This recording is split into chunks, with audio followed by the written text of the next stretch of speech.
Conversion software version 7.0. Looking at life through the eyes of a tired heart. How we doing, guys? Oh, I'm really late on getting videos out. Go me. Plus what?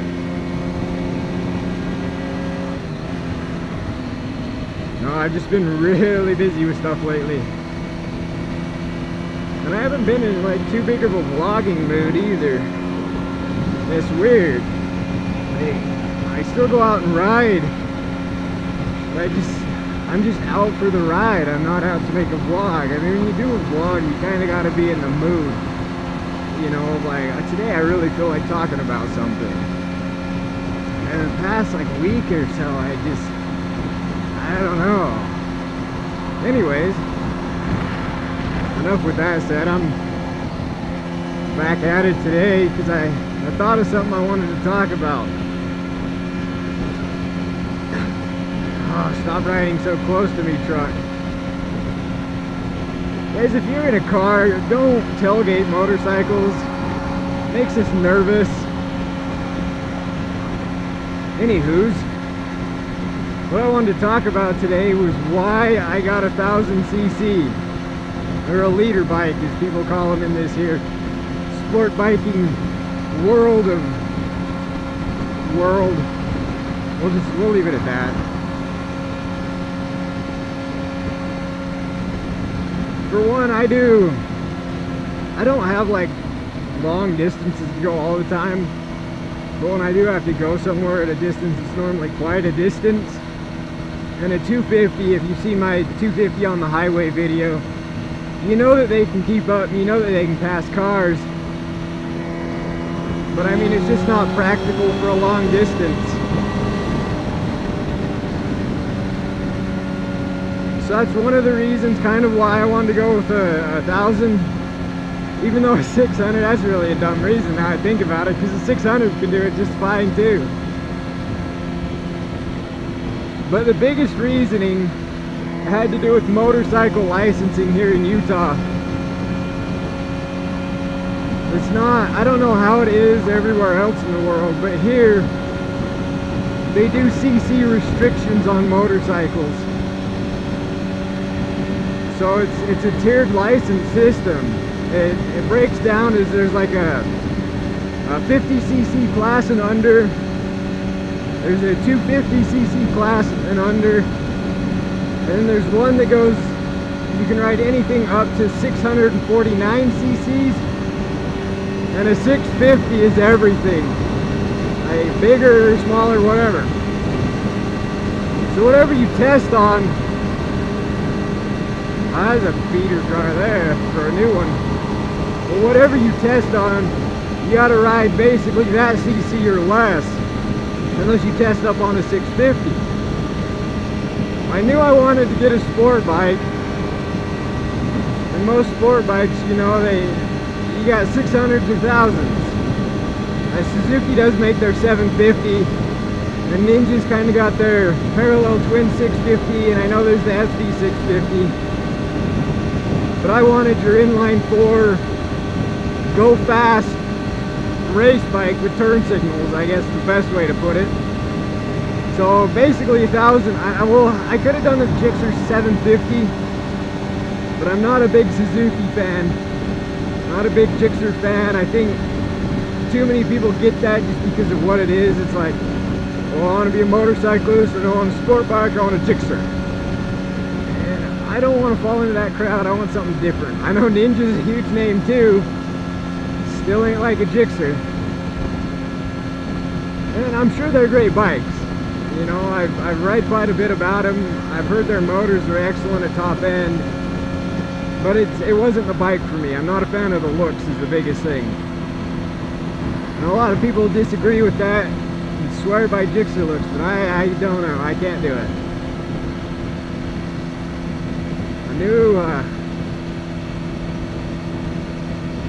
So 1000cc was the way to go for me. I got looking at different 1000s, you know, at the R1s, I even looked at some Gixxer 1000s, looked at the Ninja 1000 ZX10s, I looked at your CBRs. I started going through reading reviews about all of them, reading specs about all of them, motorcycle shootouts and stuff, watched videos on them. And me being from America, you always gotta have the biggest, best, go fastest thing ever. And I'm broke. You know, I don't got that much money. I'm pretty broke. I'm jobless right now. So I gotta do things cheap. So I got looking at different thousands on KSL and Craigslist about different ones and looking at prices and what people list at. And I came across a few. We'll back that up a little bit. Back that up. Okay, after reading all the reviews and specs and stuff, I knew I either wanted an 04 or an 05 ZX10 or like a 08 or 9 CBR, somewhere around there. And even some of the R1s I wanted as well, some of the newer crossplane, those are way cool motors. They sound amazing. But as far as pricing goes, when I was looking at them on the Craigslist and KSL, they were all way out of my price range, like big time out of my price range. And I came across a few ZX10s. You know, I saw an 04, saw an 05, and they still wanted quite a bit for them. You know, they were asking $6,200, $5,700 bucks. Still, I can't afford that. Like I say, I'm broke. And I looked for, oh, I'd say a good 3 months, maybe 4 months, before I came across this one. He had it listed for $6,200. And I sat there and I watched the ad. I never called, never got in contact with the guy selling it. And I was just watching the ad. And eventually the price started to drop. And it started to drop again. And it started to drop again. Pretty soon, it got down more into my range of price. It was still more than I wanted to pay. But it was more in my range of where, hey, I could offer you this much, and it wasn't like a $2,000 drop. Because I mean, my budget was right around $3,700, $4,000, and I couldn't do any more than that. So he finally drops the price down to, oh, I want to say it was $4,400, somewhere around there. Went in, I looked at the bike. Bike was insanely clean. Like, whoever owned it, because he said he only owned it for about a month and never did anything to it. So whoever owned it took amazing care of it. The odometer was reading 17,000 miles. I know that's not right because the bike's been geared different. So it was actually like less miles than that. I would guess probably around 14,000, 15,000 miles because it's been geared most of its life. I looked over the bike, I really liked it. I offered him $37,000 for it. And he says he couldn't go that low. You know, we talked a little bit more. Made him another offer of $4,000. He's like, well, I can go up to $4,000. And I'll drive it away today. And he still was like, yeah, you know, I don't know if I can do that much, all that stuff. Because, you know, they want as much money out of it as they possibly can get, and I would too. You know, if I was to ever sell this bike, I would probably list it for, you know, the $5,700 bucks and see if I could get $5,000 for it.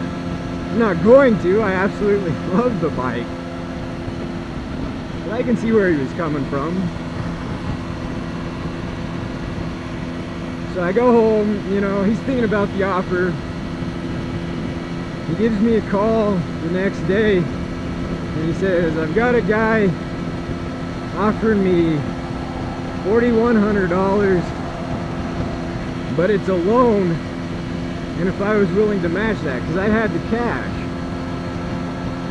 And I told him, no, I can't do that. You know, I'm sticking to my 4. There's always going to be more of them come on because I've watched 2 or 3 of them go off, you know, that have sold. So I told him I was doing my 4, and he's like, well, let me think about it for a little bit and I'll give you a call back. About half an hour later, he calls me back and he's like, I'll do it. I'm like, okay, I'll be up tomorrow morning to pick up the bike. So I went up and I picked up the bike. And I'd never been on anything really other than a 250. You know, I putted around on little 4-wheelers before and little mini bike, dirt bike things. What are they called? Oh, pit bikes. Little pit bike things. But I've never been on like an actual big motorcycle.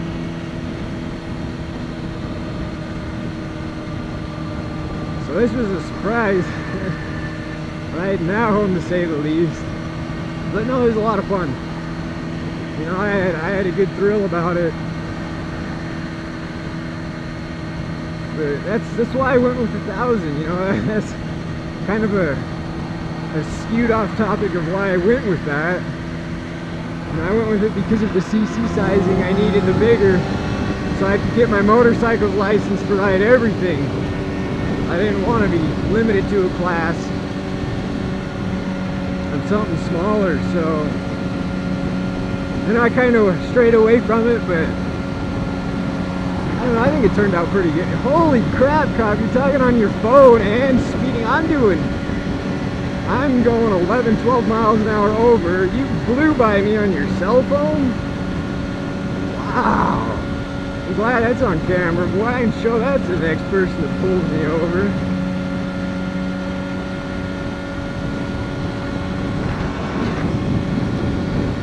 Are you serious? You're gonna pull over the Fox 13 van? That's awesome.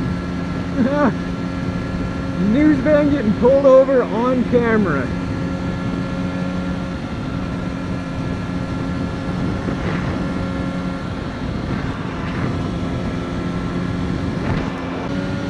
Remember to do all that crap that everyone likes you to do. Leave some comments. Comments are great.